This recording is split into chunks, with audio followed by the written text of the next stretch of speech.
tadi kita sudah mendengar dari Pak Sony begitu terkait dengan kalau Pak Sony sendiri merasa bahwa aturan dari Bea Cukai ini terlalu rigid. Sudah betul memang diusahakan secara optimal tapi terlalu rigid saat diterima oleh masyarakat. Ya. Nah, saya ingin tahu perspektif Anda sebagai pengusaha logistik yang pastinya sudah tahu kondisi di lapangan begitu. Ini kan juga berkaitan dengan kepercayaan masyarakat kepada Bea Cukai untuk menjalankan aturan yang dianggap masyarakat terlalu rigid. Bagaimana perspektif Anda? Apakah memang masyarakat cukup fair untuk meminta Bea Cukai antara lain untuk mensosialisasi atau bahkan meminta untuk aturannya ini dibenahi lagi atau bahkan dipersingkat? Silakan dengan perspektif Anda. Ya, terima kasih Mbak Dinda.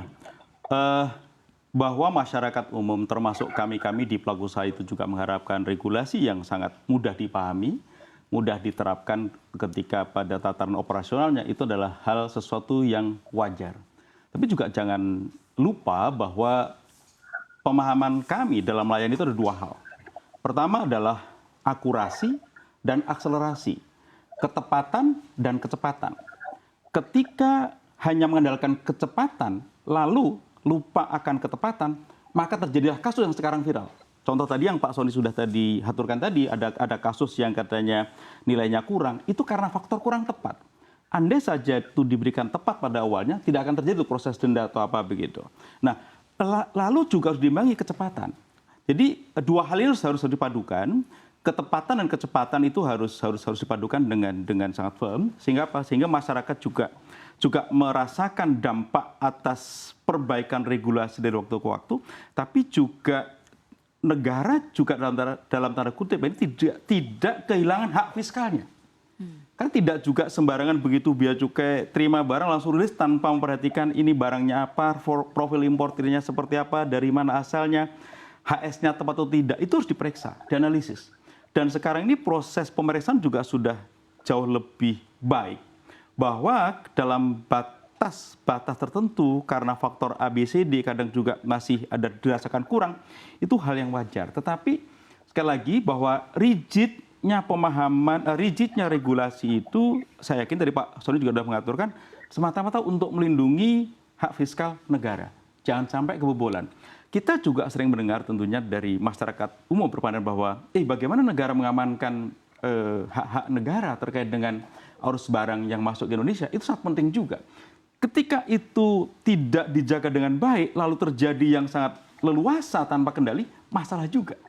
Jadi memang pertama, regulasi, ya tadi Bu Menteri juga mengaturkan harus terus diperbaiki. Dan saya yakin Bea Cukai juga akan terus memikirkan ini, tapi juga harus dipahami bahwa masyarakat juga harus diajak berpikir bagaimana juga melindungi kepentingan secara nasional. Ya. Saya pikir demikian. Jadi regulasi rigid itu tentu di pihak mana. Jadi tidak semua orang ingin belajar regulasi juga, tidak ingin semua orang membaca regulasi dengan teratur, undang-undang juga ribet begitu ya. Intinya pokoknya customer itu barang selesai dengan cepat, tepat gitu ya. Nah itu tentu harus dipadu tuh. Ya kita terus berupaya dan kami juga sebagai asosiasi Pak Sony juga saya yakin juga sering diajak bicara dengan Bea Cukai, Kementerian Keuangan. Setiap kali ada regulasi baru, kami asosiasi Asperindo juga diajak untuk bicarakan itu. Ya. Jadi kami bersama-sama mengatasi rigidnya regulasi, tapi itu juga harus sadar bahwa ada hak-hak negara dan juga hak masyarakat Indonesia juga harus dilindungi. Demikian Mbak Dina. Baik, terima kasih Pak Tekat. Mungkin pertanyaan yang serupa juga untuk Pak Sony. Pak Sony, tadi kan Anda juga sudah menegaskan begitu terkait dengan aturan yang rigid. Apakah Anda memang melihat sebenarnya harusnya aturannya disederhanakan, terutama kalau kita melihat begitu kondisi atau posisi di Indonesia sendiri. Ini kan kalau kita lihat secara data, indeks logistik nasional kita ini masih di bawah rata-rata, terutama kalau dibandingkan dengan negara-negara tetangga di ASEAN. Ini kan tentu saja harus ditingkatkan, salah satunya adalah lewat sistem Bea Cukainya ini sendiri begitu. Nah, apakah Anda memang mengharapkan dari pengusaha untuk aturan yang rigid ini lebih disederhanakan atau sebenarnya ada harapan atau ekspektasi lain yang bisa diterapkan untuk menghadapi polemik ini? Silakan Pak Sony. Jadi pertama-tama Mbak, saya sepakat dengan apa yang telah disampaikan oleh Pak. Memang concernnya adalah melakukan proteksi terhadap tugas utama Bea Cukai dalam melakukan proteksi terhadap hak-hak negara. Akan tetapi kami juga perlu sampaikan bahwasannya mungkin sebagai edukasi ke masyarakat juga, Bea Cukai ini sekarang sudah merupakan satu badan yang terdepan ya di kawasan ini.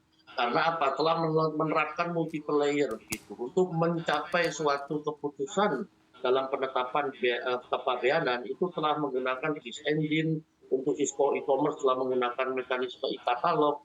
Akan tetapi apabila terjadi salah input seperti kasus PJT dengan kasus sepatu itu harusnya tetap ada window untuk koreksi. Karena saya sendiri mengalami di asosiasi bahwa ini tidak mungkin ada koreksi sehingga biaya atau salah input yang timbul atau over kalkulasi dari pajak dengan denda ini harus dipass on ke customer.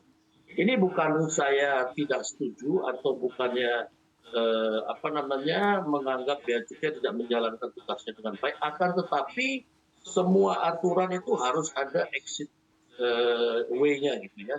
Dan ini tidak ada, karena kami sendiri mengalami salah input dan akhirnya harus berlarut-larut ke pengadilan begitu. Nah, dalam kasus DHL, mungkin DHL ini tidak, sepengetahuan saya mereka melakukan salah input ya. Tidak repot-repot harus nalangin dulu, tapi di-pass on ke customer-nya. Dan apabila sekarang kasusnya selesai, tanpa ada koreksi billing, menurut saya ini pasti PJT-nya yang bayarin dulu. Baik. Karena mungkin setelah kasusnya sudah viral gitu ya.